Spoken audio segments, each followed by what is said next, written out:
जय भीम, जय भारत, जय संविधान। बहुजन समाज में जन्मे सभी संतों, गुरुओं, महापुरुषों को नमन करते हुए करुणा के सागर तथागत गौतम बुद्ध, संत श्रोमणी सतगुरु रविदास जी महाराज, भगवान वाल्मीकि महाराज, गुरु नानक देव, संत कबीर, गुरु घासीदास जी महाराज जो और अन्य महापुरुष हुए हैं, जिसमें राष्ट्रपिता ज्योतिबा फूले, परम अनुसरणीय बोधिसत्व भारत रत्न डॉक्टर बाबा साहब अम्बेडकर, छत्रपति साहू जी महाराज, शिवाजी महाराज, बिरसा मुंडा, पेरियार साहब, संत गाडगे जी महाराज, जननायक कपूरी ठाकुर, बाबू जगदेव प्रसाद कुशवाहा, बिरसा मुंडा, शहीद उधम सिंह, भगत सिंह,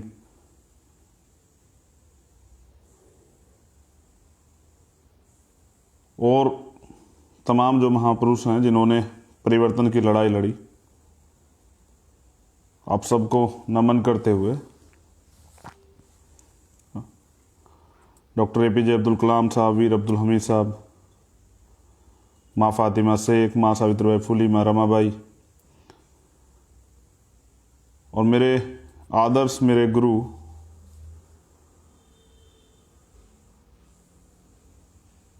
मान्यवर साहब श्री काशीराम। आज का जो लाइव है उसका एक उद्देश्य है, और इसलिए मैंने कहा था कि भीम आर्मी और आज़ाद समाज पार्टी के तमाम कार्यकर्ता और पदाधिकारी वो आज के लाइव को ज़रूर सुने।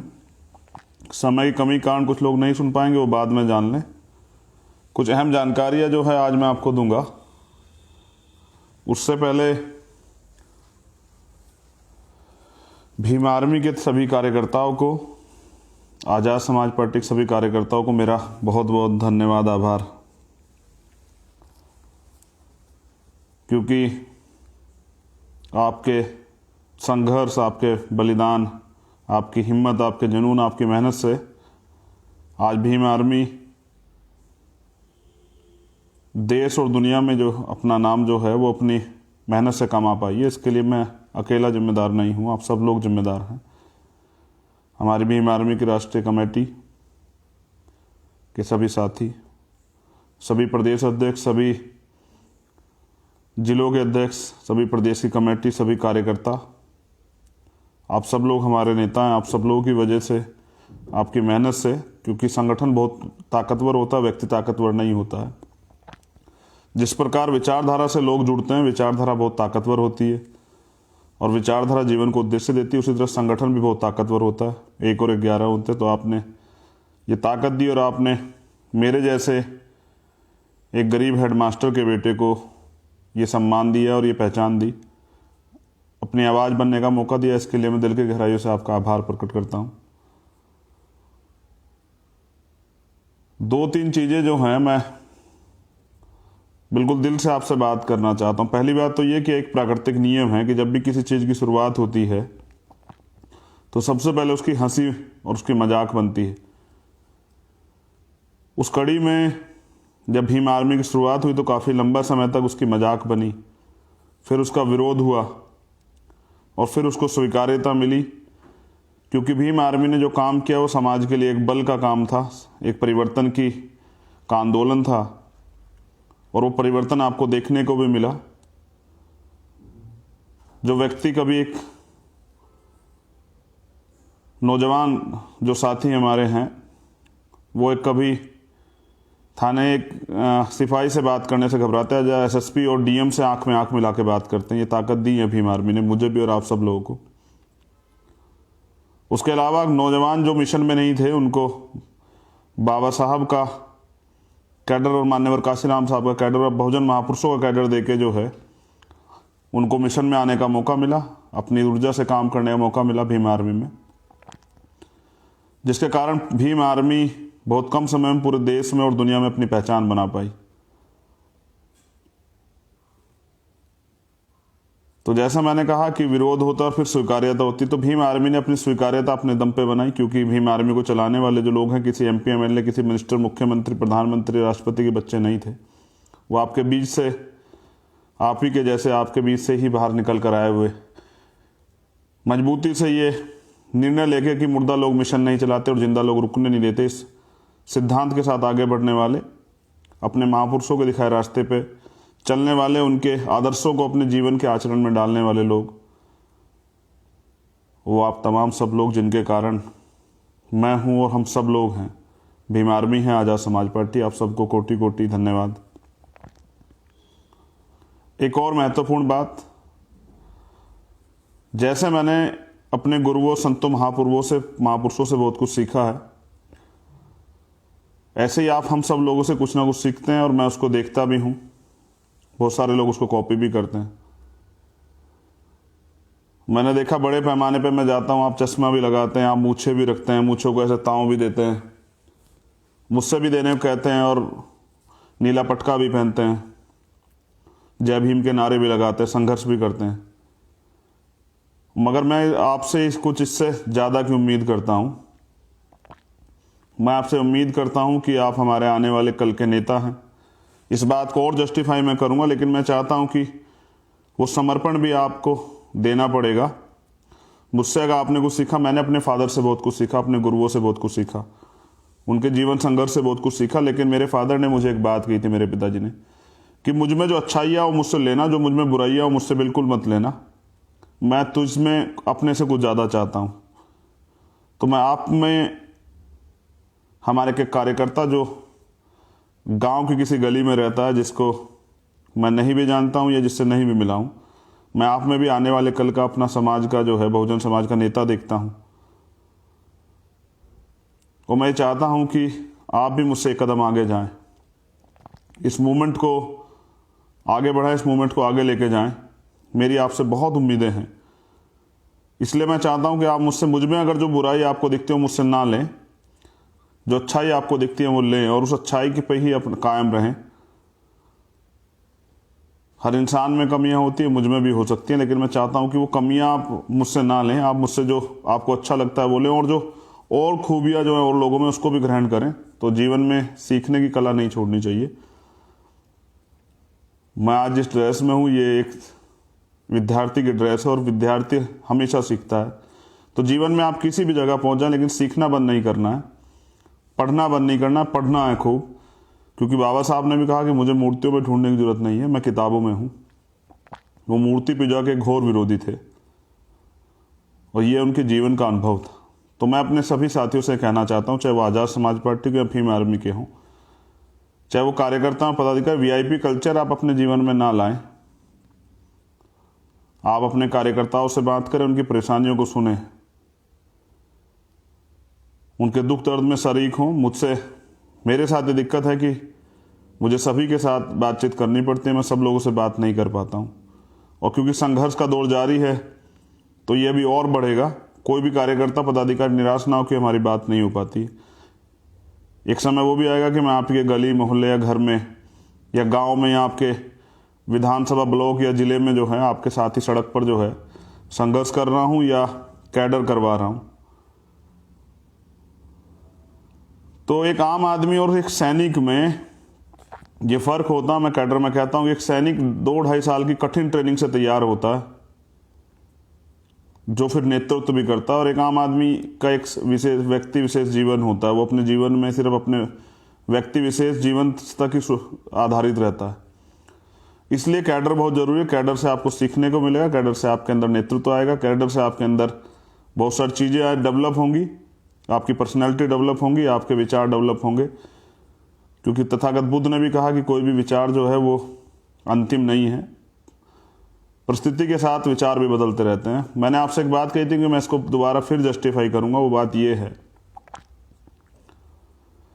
कि बिहार के लेनिन, जिनको कहा जाता है बाबू जगदेव प्रसाद कुशवाहा, उनको आपको पढ़ना चाहिए। जननायक कपूर ठाकुर को आपको पढ़ना चाहिए।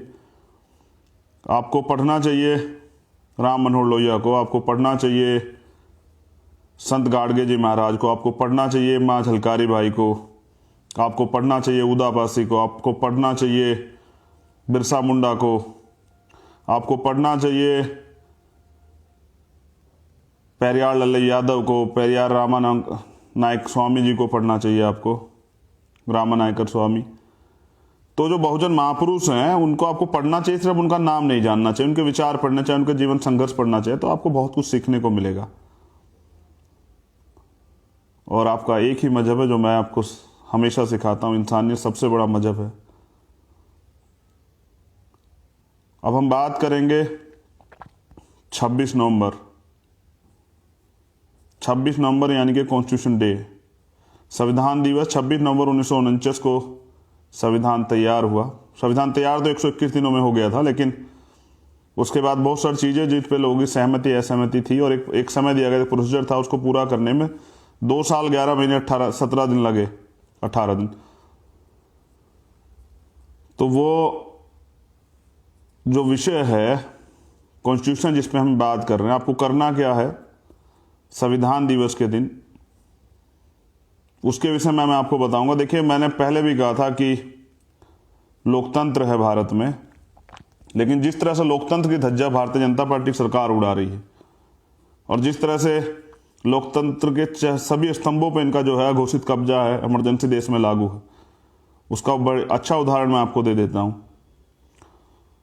जो चारों पिलर हैं लोकतंत्र के, उन पे बीजेपी का कब्जा, राजनीतिक सत्ता में वो लोग बैठे हैं।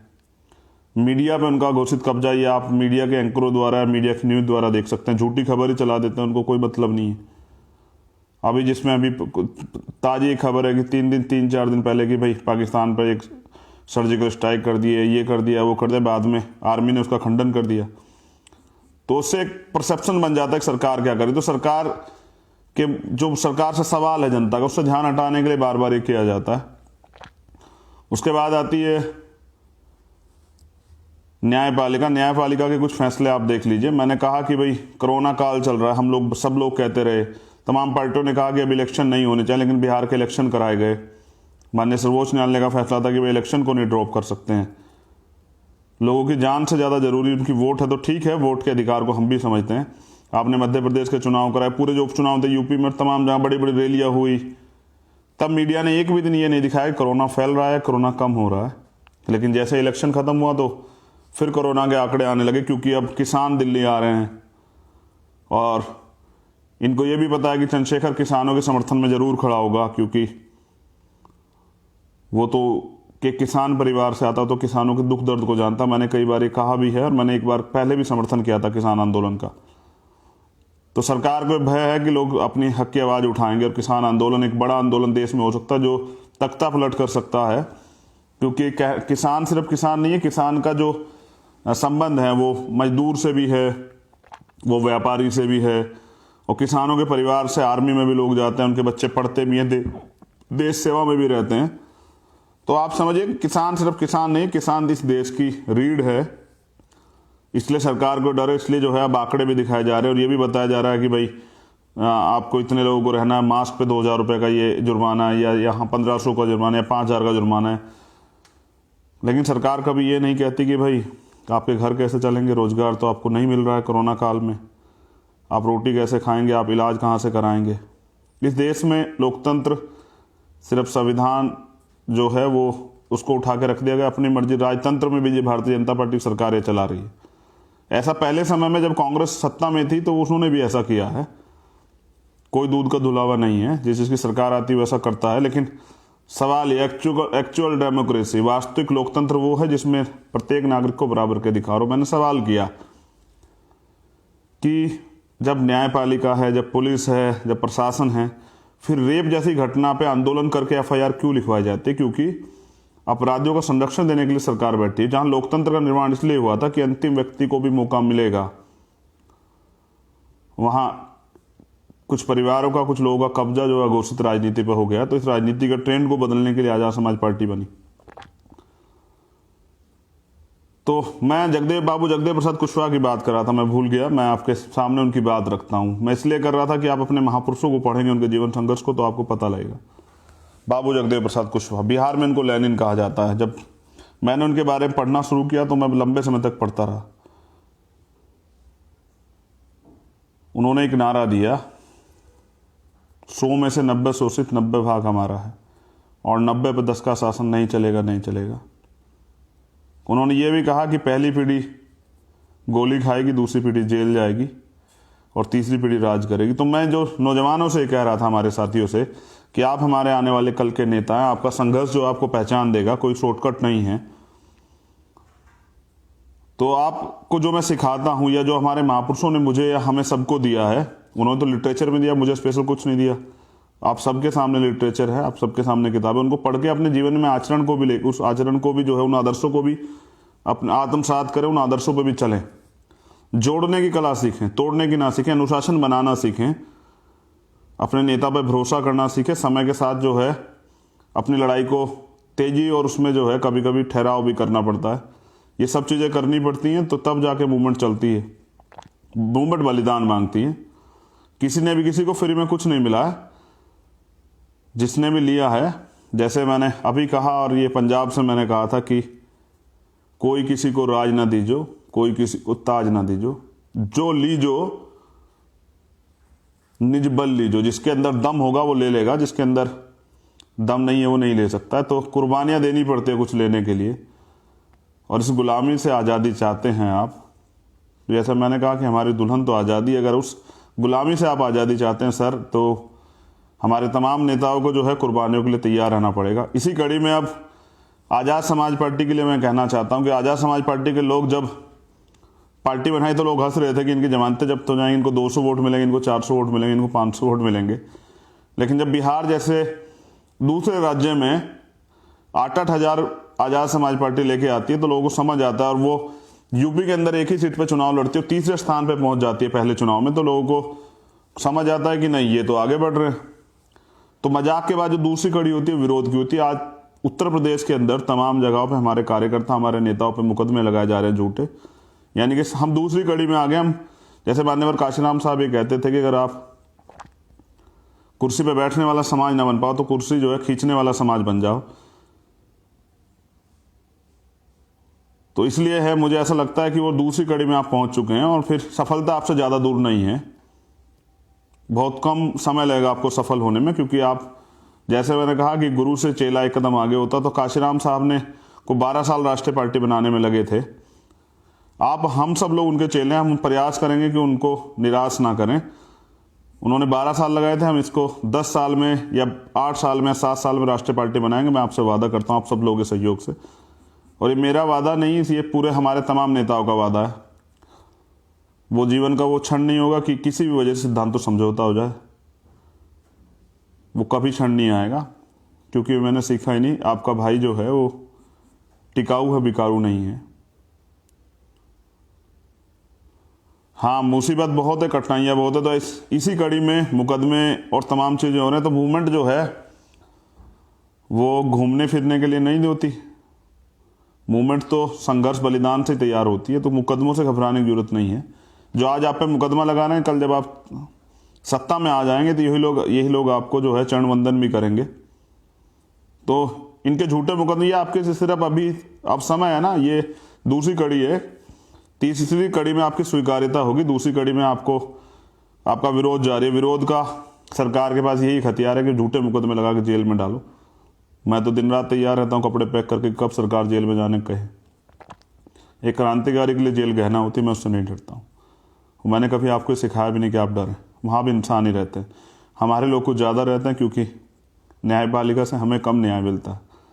हम पे अच्छे 5-5 लाख रुपए फीस लेने वाले वकील हम लोग हायर नहीं कर पाते, तो हमें ज़्यादा कुछ झेलना पड़ता है। और बाकी सरकार, जब भी कोई बोलता है, सरकार के खिलाफ आवाज़ उठाता है, तो उसकी आवाज़ दबाने के लिए सरकार पे क्या, तो सरकार उसकी हत्या करा देती है, या उसको जेल में डाल देती है, या वो गायब हो जाते हैं। इससे नहीं घबराना है। तो अगर आपको सिर्फ राजनीति करनी, तो बहुत सारे राजनीतिक दल हैं। अगर आपको मूवमेंट चलानी है तो फिर आज़ाद समाज पार्टी है। और इसमें यहाँ इस संघर्ष के दौर में ये सब चीज़ें जायज़। आप ये उम्मीद ना करें कि आपने कोई समझौता किया तो आप पर रियायत बढ़ती जाएगी। पूरे देश में, और मुझे कहने में गर्व महसूस होता है कि पूरे देश में एक ही राजनीतिक दल है। मैं औरों की बुराई नहीं कर रहा हूँ, लेकिन मैं अपनों की बड़ाई इसलिए कर रहा हूँ कि हमारे नौजवान जो हैं, हमारे भाई जो, हमारे नेता जो हैं आज़ाद समाज पार्टी भीम आर्मी के, वो संघर्ष का रास्ता नहीं छोड़ते हैं। वो अपने अधिकारों के लिए, अपने लोगों की सुरक्षा के लिए संघर्ष करते हैं। इसलिए मैं कह रहा हूं कि आप सबसे महत्वपूर्ण है और सबसे मजबूत विपक्ष हैं। आप अपनी संख्या पे मत जाएं, आपकी संख्या बहुत ज़्यादा है और ये आने वाले कल में आपको देखने को मिलेगा। तो जैसा मैंने आपसे कहा कि संविधान दिवस स्पेशल, ये तो हमारा तो त्यौहार है, क्योंकि हमें जो कुछ भी मिला है, मेरे तन पे कपड़े हैं और मुझे बोलने का अधिकार है सार्वजनिक रूप से, तो ये संविधान ने दिया है। इस देश की तमाम महिलाओं को हमें अच्छा इलाज कराने का, अच्छा पढ़ने का, घूमने का, बोलने का, सुनने की अगर आज़ादी है तो संविधान से मिली है। इस देश में नौकरी करने की, नेता बनने की, गाड़ी खरीदने की, गाड़ी में बैठने की, अपने धार्मिक उत्सवों में शरीक होने की, अपने महापुरुषों के आंदोलन को जानने की और उसको आगे बढ़ाने की अगर ताकत कहीं से मिली है तो संविधान से। यानी कि बोलने की अगर ताकत मिली है तो वो संविधान से मिली। तो हमारे लिए उत्सव है संविधान दिवस। संविधान है तो हम हैं। और बाबा साहब ने कहा था कि मुझे मेरे बच्चों मरा हुआ मत समझना, जब तक संविधान जिंदा है मैं आपके बीच जिंदा हूँ। भीम आर्मी का निर्माण ही सबसे पहले इसलिए हुआ था कि जब भारतीय जनता पार्टी की सरकार आई थी, तो क्योंकि हमने इनका पुराना कार्यकाल देखा और हमारे महापुरुषों ने, हमारे गुरुओं ने, मेरे गुरु ने तो, काशीराम साहब ने तो बताया था कि जब जब भारतीय जनता पार्टी आएगी वो प्रत्यक्ष और अप्रत्यक्ष रूप से संविधान को कमजोर करेगी और खत्म करने का प्रयास करेगी, क्योंकि आरएसएस का छिपा हुआ एजेंडा है कि इस देश के संविधान को कमजोर करना है और पूर्ण रूप से खत्म नहीं कर सकते। तो जब तक खत्म नहीं कर, जो अधिकार उसमें मिले हैं इस देश के दलितों को, पिछड़ों को, आदिवासियों को, मुसलमानों को, अन्य धार्मिक अल्पसंख्यकों को, सिखों को, बुद्धिस्टों को, जैनों को और इस देश की महिलाओं को, उसको खत्म करना है किसी भी तरीके से। यहाँ जो अच्छी शिक्षा का अधिकार मिला उसको खत्म करना है, जो अच्छे इलाज का अधिकार मिला वो खत्म करना है, न्याय मांगने का जो अधिकार मिला है उसको खत्म करना है। और आज आप देख लीजिए कि सिर्फ दिखाई दे रहा है, बाकी कॉन्स्टिट्यूशन से देश नहीं चल रहा है। कॉन्स्टिट्यूशन देश जब चलेगा जब आपकी सरकारें होंगी, आप नेता होंगे, कॉन्स्टिट्यूशन को मानने वाले लोग, कॉन्स्टिट्यूशन के प्रति आप देख लीजिए जो लोग सरकार में, उनका कॉन्स्टिट्यूशन के प्रति कितना समर्पण है। क्या वो कॉन्स्टिट्यूशन को मानते हैं? क्या वो कॉन्स्टिट्यूशन के हिसाब से काम करते हैं? मगर एक कड़वी सच्चाई ये भी है, और मुझे शिकायत भी आपसे, कि आप भी कॉन्स्टिट्यूशन को ऐसे, जैसे आपने अभी मेरे, तो आप कॉन्स्टिट्यूशन भी पकड़ते हैं जैसे मैं पकड़ता हूँ, ये भी आप सीखते हैं, लेकिन आप इसको पढ़ते नहीं हैं। इसके अंदर जो अधिकार हमें मिले हैं, जैसे हिंदू धर्म के लोग अपने धार्मिक ग्रंथों को पढ़ते हैं, अच्छा है, पढ़ना चाहिए। हमारे इस्लाम धर्म के लोग जो हैं वो कुरान को पढ़ते हैं, अन्य अपनी जो धार्मिक पुस्तकें उनको पढ़ते हैं। हमारे जो सिख धर्म के लोग हैं वो अपनी जो हैं जो गुरुबाणी है, गुरु ग्रंथ साहिब है, उनको पढ़ते हैं। क्योंकि ये बहुधार्मिक देश है, तो जिस तरह से धर्मनिरपेक्षता का यहाँ सेकुलरिज्म यहाँ है, हमारे जो ईसाई भाई वो बाइबल पढ़ते हैं, हम बुद्धिस्ट लोग जो है तथागत बुद्ध के जो फॉलोवर्स हैं वो तथागत बुद्ध का जो धर्म है उसको पढ़ते हैं। तो सब लोग जो हैं अपने धर्म को मानते हैं, पढ़ते हैं, लेकिन ये आप, इससे आपको सारे अधिकार मिले हैं साहब, माफ़ी चाहते हुए कहना पड़ रहा है, इसको आप नहीं पढ़ते हैं। तो मैं ये कड़वी बात कह रहा हूँ कि जो नौजवान अपना इतिहास नहीं जानता, या जो भी हो, नौजवान हो या बुजुर्ग हो या कोई माता हो बहन हो, जो अपना इतिहास नहीं जानता वो इतिहास बदल ही नहीं सकता। और आपका इतिहास जो है वो कैलेंडर में बताया जाता है। इतिहास से होता क्या है, सबसे बड़ी बात यह है, अगर आपको पता लग जाए कि आपके दादा बहुत शूरवीर थे, तो आपके अंदर ये एनर्जी रहेगी कि, और आपके अंदर ये बल रहेगा कि नहीं हम शूरवीरों के औलाद हैं। आपको पता लगे आपके फादर बहुत बलशाली थे, तो आपके अंदर ये एनर्जी रहेगी कि आप बहुत बलशाली बाप के औलाद हैं। अगर आपको पता लग जाए कि आपके फादर बहुत डरपोक थे, तो आपके अंदर ये गिल्टी रहेगी कि आप तो बहुत डरपोक परिवार से आते हैं, आपके फादर बड़े डरपोक थे। तो आप अगर अपना इतिहास जानेंगे तो उससे आपको आत्मबल मिलेगा, आपका कॉन्फिडेंस लेवल बढ़ा रहेगा। ये देश हमारा है, हमने इस पे, हमारे लोगों ने का एक बहुत लंबा इतिहास है इस पर राज का। अगर हम अपने इतिहास को जानेंगे तो हमें बल मिलेगा, और जब हमें ताकत आएगी, हमें बल अगर हमारे पास होगा, हमारा कॉन्फिडेंस लेवल बढ़ा होगा, तो हम अपनी लड़ाई को और मजबूती से लड़ पाएंगे। इसलिए अपने अधिकारों को जानना। और तो मैंने कहा कि हमें बाबा साहब अम्बेडकर के दिखाए रास्ते पे चलना। हमारी लड़ाई किसी धर्म से नहीं, किसी जाति से नहीं, हमारी लड़ाई इस देश में अधिकारों की है। और मैंने तो बार बार कहा कि हमें तो प्रयास ये करना है कि जाति विहीन समाज बनाया जाए, जाति को देश से खत्म किया जाए। जाति की वजह से घमंड नहीं करना है, जाति की वजह से आपको जो कुछ मिला है वो अपमान है, वो शोषण है, वो अधिकारों से वंचित रखने का जो है एक सिस्टम है, तो आपको उसको खत्म ही करना पड़ेगा। जब तक ये देश से जातिवाद नहीं खत्म होगा तो भाईचारा ही नहीं बनेगा। इंसान की दो ही जाति है, एक महिला और एक पुरुष, और कोई जाति नहीं है। जानवरों में जाति होती है, इंसानों में जाति नहीं होती। जिन लोगों ने जाति बनाई अपने फायदे के लिए बनाई, जो कहते हैं कि कोई जाति से जन्म से सर्वश्रेष्ठ हो जाता है और कोई जाति से जन्म से नीच हो जाता है। जाति से कोई सर्वश्रेष्ठ नहीं हो सकता, कर्म से आदमी महान होता है। हम लोग जिनको महापुरुष कह रहे हैं उनके कर्मों की वजह से नहीं, कर्मों की वजह से कह रहे हैं, इसलिए नहीं कह रहे हैं कि हमारी जाति में पैदा हुए हैं, इसलिए कह रहे हैं कि वो कर्म से महान थे, उन्होंने काम किया है कर्म से। कुछ लोग तो धर्म भी अलग हैं, तो हम उनको भी महान इसलिए कह रहे हैं कि उन्होंने देश के लिए अच्छा काम किया है, उन्होंने मानवता के लिए अच्छा काम किया है। इसलिए मैं आपसे बार बार कह रहा हूँ कि अपने इतिहास को जानिए और पढ़िए सर, नहीं पढ़ेंगे तो लड़ेंगे कैसे। अब मैं आपसे बात करता हूँ कि आपको करना क्या है, क्योंकि फिर कोरोना देश में आ चुका है दोबारा से, क्योंकि अब आंदोलन की शुरुआत होगी तो लोगों को पता है कि बहुत सारे आंदोलन अब शुरू होने वाले हैं। क्योंकि मैंने अब ज़्यादा बोलना छोड़ दिया है, करने का ज़्यादा मन है, सीख रहा हूँ, पढ़ रहा हूँ। आपसे भी निवेदन करता हूँ कि आप भी पढ़ें, सीखें, तभी ये लड़ाई और आगे बढ़ पाएगी और मजबूती से हमसे लड़ पाएंगे। अब दूसरी पीढ़ी के लोग मुझे महसूस होते हैं जो जेल जा रहे हैं, जिनका जीवन संघर्ष में जाएगा, लेकिन हमारी आने वाली पीढ़ी राज करेगी, ऐसा मुझे पूर्ण रूप से भरोसा। तो पूरे देश में जो भीम आर्मी या आज़ाद समाज पार्टी के जो एक ही परिवार के लोग हैं, एक ही भीम आर्मी से आज़ाद समाज पार्टी का निर्माण, उन सब लोगों को मैं कहता हूँ कि देखिए संयम रखिए, धैर्य रखिए। आपने संघर्ष किया है और आपको इसका अभी जो जिस लक्ष्य के लिए हम चले थे वो लक्ष्य पूरा नहीं हुआ है, तो संघर्ष का रास्ता नहीं छोड़ें। आप ही हमारे नेता हैं, तो फल तब मिलेगा जब आप और इस संघर्ष को करेंगे और उतने धैर्य से, समर्पण से करेंगे। अगर आप चाहते हैं कि मूवमेंट चले और आप ये भी चाहते हैं कि हमें लक्ष्य की प्राप्ति हो, तो 26 नवंबर को आपको करना क्या, मैं आपको कुछ चीज़ें बता देता हूँ। आप अगर अपने कार्यालय पे पहुँच पाएँ, जहाँ जहाँ कार्यालय है, तो अपने कार्यालय बैठ के सामूहिक चर्चा करें। कुछ आर्टिकल्स मैं आपको बता रहा हूँ, वो आपको पढ़ने हैं।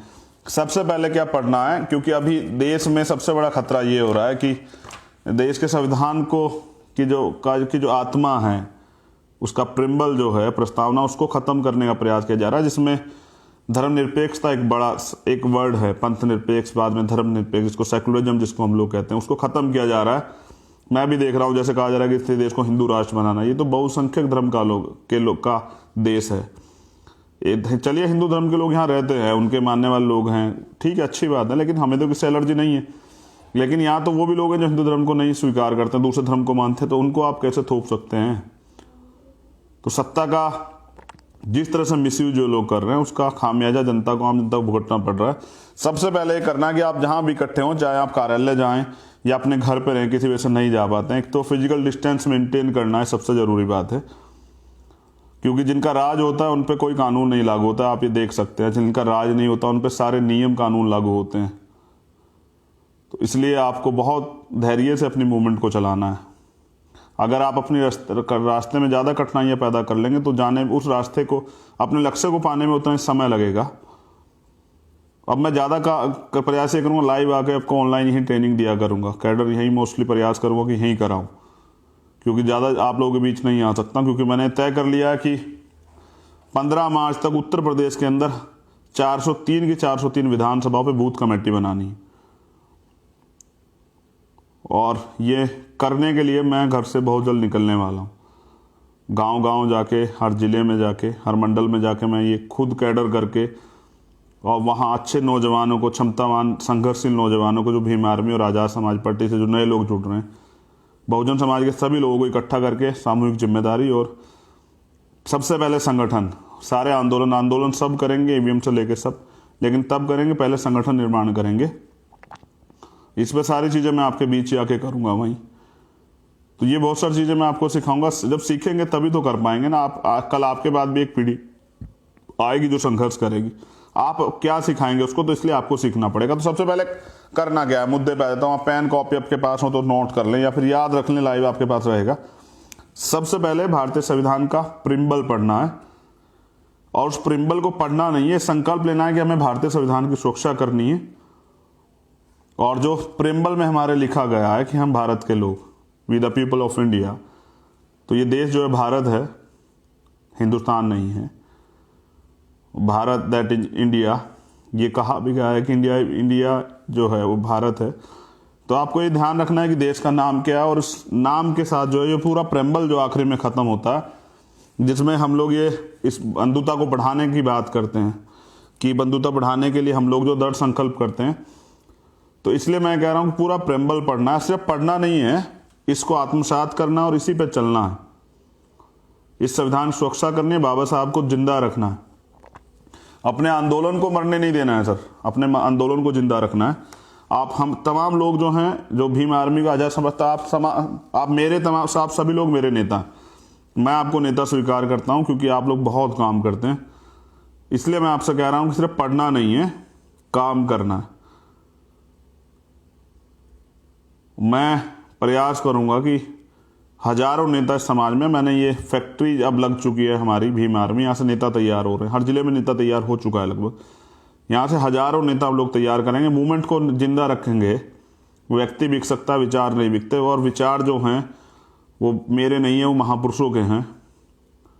तो उस विचारों को जिंदा रखना है, और विचारों को जिंदा रखने के लिए मूवमेंट को जिंदा रखना है।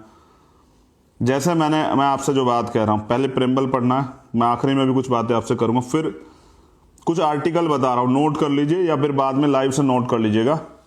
मैं कहना भूल गया, मुझे शुरू में आपको बताना था कि पेन कॉपी रख लीजिए अपने पास। मैं आज़ाद समाज पार्टी के जो पदाधिकारी, कार्यकर्ता, नेता हैं, और भीम आर्मी के जो हमारे कार्यकर्ता, पदाधिकारी, नेता, उनसे सब लोगों से कह रहा हूँ कि नोट कर लीजिए क्या क्या करना है। जैसे आर्टिकल 5 से लेकर 11, इसको पढ़ना है और इसको समझना है, सिर्फ पढ़ना नहीं है, समझना। मैं यहाँ बता दूंगा तो मुझे लगता है कि आप लोग फिर घर वहाँ नहीं पढ़ेंगे, आपको लगेगा भैया ने तो बता दिया तो अब क्यों पढ़ना।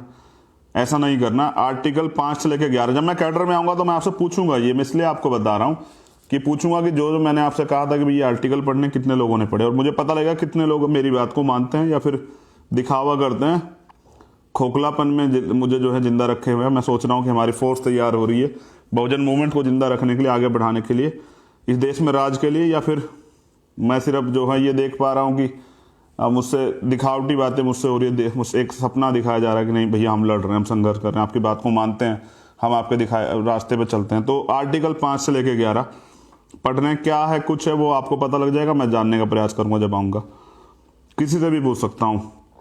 आर्टिकल 13 पढ़ना है, आर्टिकल 5 से लेकर 11 तक। आर्टिकल 13 पढ़ना है, आर्टिकल 14 पढ़ना है, आर्टिकल 15 पढ़ना है, आर्टिकल 16 पढ़ना है, आर्टिकल 17 पढ़ना है, आर्टिकल 21 पढ़ना है, और सीआरपीसी जो आईपीसी और सीआरपीसी। तो आईपीसी वो है जहां हमारे जो धाराएं जो हैं हमारी पुलिस द्वारा जो है, जो भी घटना होती है उसके साथ लगाई जाती है, वो जो ऑफेंस तैयार किए जाते हैं। लेकिन एक सीआरपीएफ जिसके अकॉर्डिंग जो है कोर्ट में केस चलता है।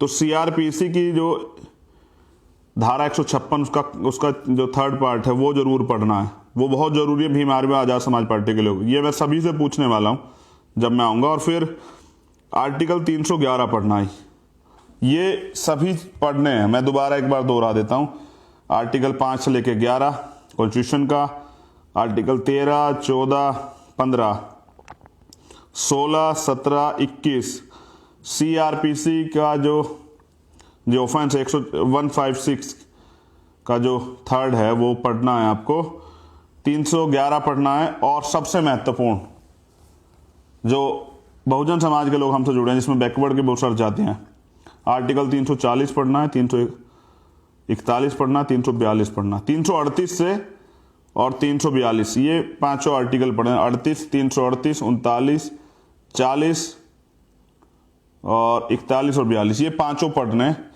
बड़ा काम नहीं है, 2 घंटे का काम है, पढ़ने और समझने हैं। लेकिन मैंने ये बताया कि जब मैं आऊंगा आपके यहाँ कैडर में तो मैं ये सब चीजें आपसे पूछूंगा कि जो मैंने आपसे कहा, मैं ये भी देखना चाहूंगा कि ऐसा तो नहीं कि मैं भ्रमित हूं,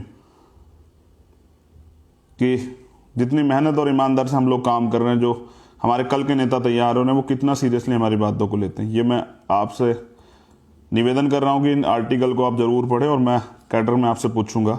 कहीं आप मिल सकते हैं तभी पूछ सकता हूं कि मैंने आपको सर ये पढ़ने कहा था, हमारे नेता लोगों, आपने पढ़ा नहीं पढ़ा। बस मैं आपसे इस कड़ी में इतना ही कहना चाहता हूं कि रख हौसला, वो मंजर भी आएगा, प्यासे के पास चलकर समंदर भी आएगा, और यूं थक हार के ना बैठ, मंजिल मुसाफिर, मंजिल में मिलेगी और मिलने का मजा भी आएगा। लेकिन सर जान लीजिए कि कोई भी चीज़ इतनी आसान नहीं है। जहाँ लोकतंत्र के चारों स्तंभों पर अघोषित कब्जा जो है भारतीय जनता पार्टी आरएसएस के लोगों ने कर लिया। जहां नेता आवाज़ ना निकाल रहे हों अपने मुंह से, जहां न्याय के विरुद्ध जो आंदोलन चलने वो बंद हो गए हों, जहां लोगों को अपनी जान की इतनी परवाह होगी हो कि वो दूसरे कत्ल को आराम से होते देख रहे हो, और वहाँ भीम आर्मी और आज़ाद समाज पार्टी के लोग जो हैं और बहुजन संगठन के जो और लोग हैं वो मेहनत कर रहे हैं, संघर्ष कर रहे हैं। आपकी मेहनत को सलाम। जैसा मैंने आपसे कहा कि मुझे बहुत उम्मीद है आपसे कि आंदोलन जो है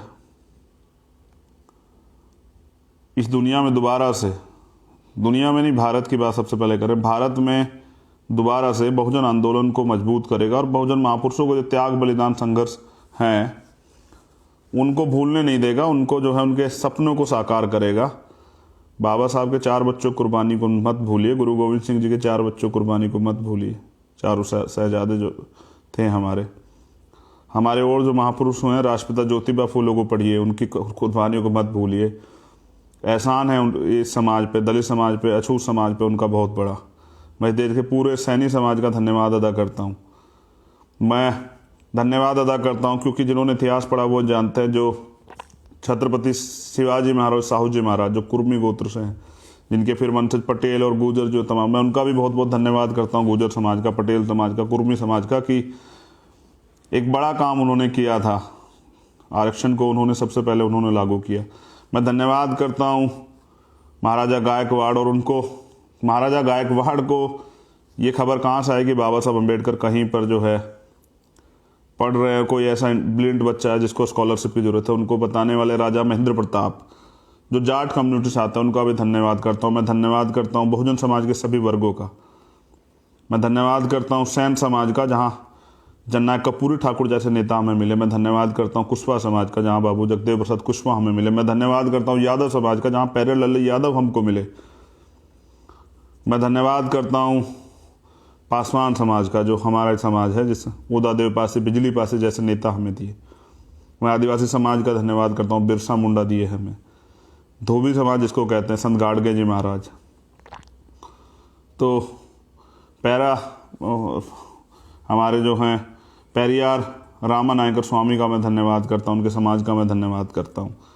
तो बहुजन समाज के मैं कश्यप समाज का, पाल समाज का, प्रजापति समाज का, जिन्होंने मानवर काशीराम साहब को बल दिया, जिन्होंने उन पर भरोसा किया और अपने नेतृत्व को भी बल दिया, मैं उनका भी धन्यवाद करता हूँ। मैं धन्यवाद करता हूँ पूरे देश के गौरवशाली चमार इतिहासकारों का, और चमार जो नेता हुए उनका धन्यवाद करता हूँ।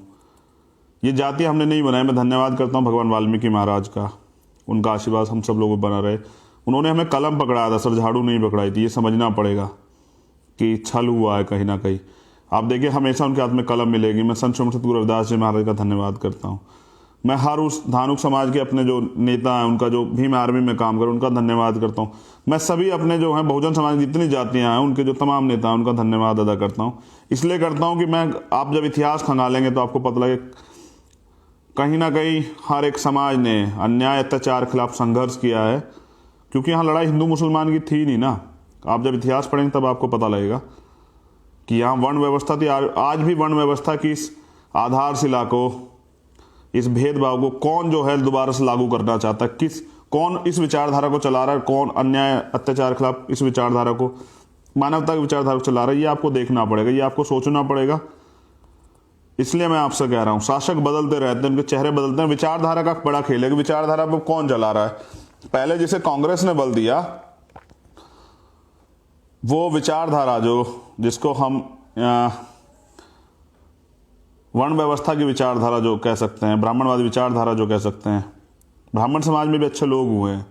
पंडित राहुल संकतरयान जो हैं, वो बाबा साहब के बारे में बहुत अच्छा उन्होंने लिखा है, और वो एक बड़े वो हुए हैं जो है चेंज के लिए, उन्होंने बहुत अच्छा लिखा है। वो ऐसा नहीं है, बहुत सारे जो सभी समाजों में इस तरह के लोग हैं।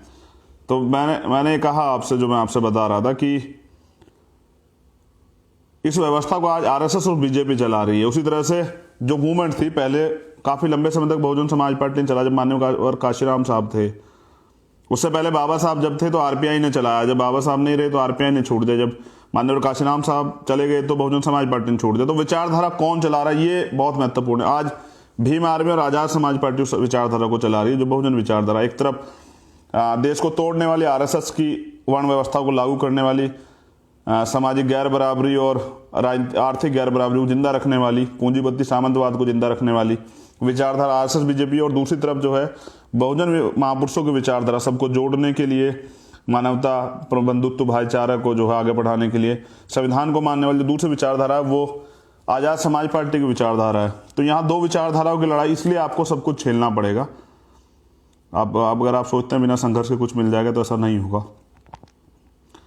आपको ज़्यादा संघर्ष करना पड़ेगा, क्योंकि आपका जो है ये संघर्ष से ही आपको कुछ मिल पाएगा, और ये बलिदान आज का नहीं पहले भी दिया गया है।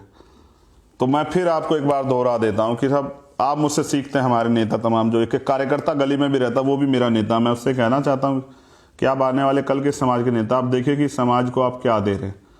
ये मूवमेंट समाज से कुछ छीनने के लिए नहीं है, ये मूवमेंट समाज से कुछ कमाने के लिए नहीं है, समाज को दोबारा से, क्योंकि इतने बार ठगा गया समाज, इतनी बार लूटा गया, इतने धोखे वादे हुए कि बहुत उम्मीदें हैं आपसे तमाम लोगों की, उसको नहीं कमज़ोर पड़ने देना। इसलिए आपको संघर्ष करना पड़ेगा। सरकारें यहाँ हैं, आप देखिए उत्तर प्रदेश में एक बहुत अच्छी सरकार है भारतीय जनता पार्टी की, लेकिन हो क्या रहा है, 75 जिले हैं, हर जिले में रोज 2 रेप होते हैं। और जिन काफ़ी न्यूज मैंने सुनी जी, किसी एक अभी तो मैंने सुनी कि रेप जो पीड़िता थी उसी बच्ची को थाने में जाकर पीटा गया, उसको बेल्टों से जूतों से पीटा गया, कहीं पेशाब पिलाया जाता है, कहीं बाल काटे जाते हैं, कहीं मूंछ काट ली जाती है, कहीं तमाम तरह की जो है घृणात्मक युद्ध, कहीं शोषण होता है। तो ये सब चीज़ें इसलिए हो रही कि उन विचारधाराओं की सरकारें हैं जो चाहती है कि अन्याय अत्याचार लागू रहे।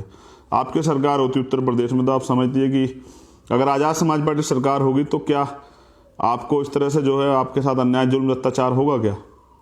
सरकार रोजगार पे बात नहीं करेगी, सरकार जो है मेडिकल फैसिलिटी पे बात नहीं करेगी, सरकार एजुकेशन पे बात नहीं करेगी।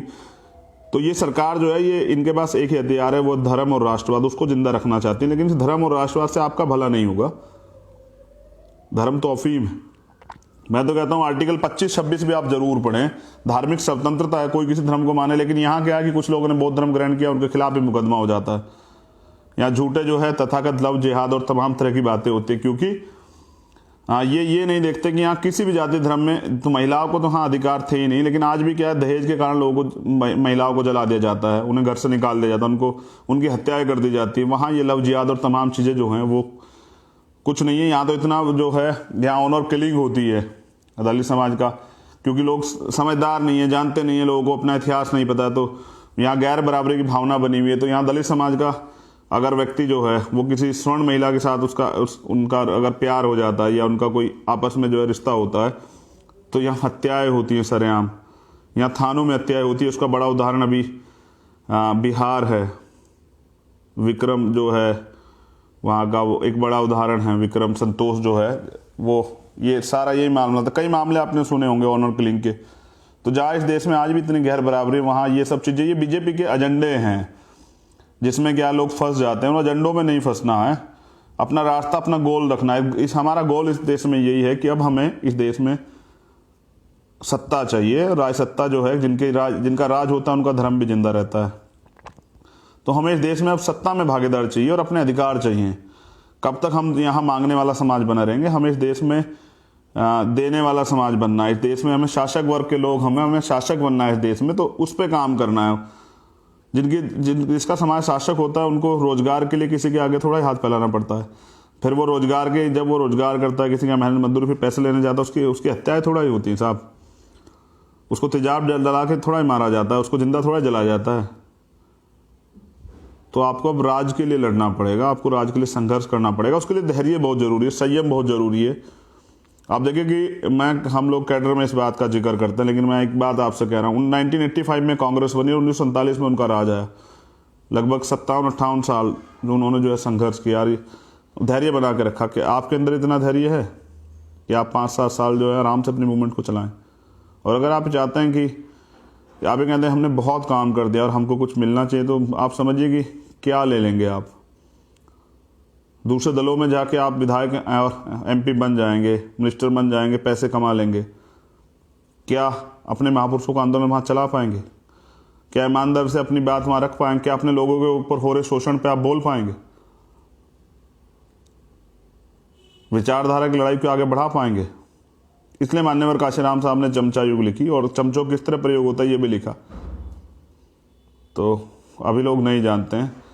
मैंने बहुत सारे लोग देखे जो बहुत लंबे समय से विरोध कर रहे थे, और जब वो ठगे जाते हैं, जब उनकी आंखें खुलती हैं, तो आके मुझसे कहते हैं कि हम आज आज़ाद समाज पार्टी में काम करें, भीम आर्मी में काम करेंगे।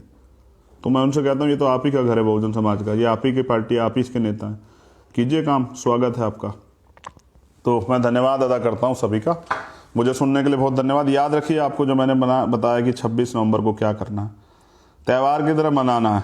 अगर कोई लोग अपने घरों पे दिए रात में जलाना चाहता है, रोशनी करना चाहता है, प्रकाश, क्योंकि प्रकाश हमें यहीं से तो मिला अपने जीवन में, उसको वो भी कर सकता है, कोई दिक्कत नहीं है, उसको भी कीजिए। मगर इसको अपने बच्चों को बताइए कि संविधान क्या है, संविधान और संविधान से हमें क्या मिला। नहीं बताएंगे, इतिहास नहीं बताएंगे तो उनको पता ही नहीं लग पाएगा। जय भीम, जय भारत, जय संविधान। आप सभी का मंगल हो, और मेरी बहुत सारी उम्मीदें हैं हमारे नेताओं से, उस पर आप खरे उतरिए। चश्मा लगाना सीखा है, मूछें रखनी सीखी है, गले में नीला पटका और संविधान लेके चलना सीखा है। बस संघर्ष करना भी सीखिए जैसे आप कर रहे हैं, और उसको मजबूत कीजिए, धैर्य भी रखिए, समर्पण रखिए, लोगों को जोड़ने का प्रयास कीजिए। अपने लक्ष्य पर भी आधारित रहिए, अपना लक्ष्य देखिए हमारा लक्ष्य क्या है, और जिनको लगता है हमारा लक्ष्य पूरा हो गया वो कुछ भी सोच सकते हो। धन्यवाद।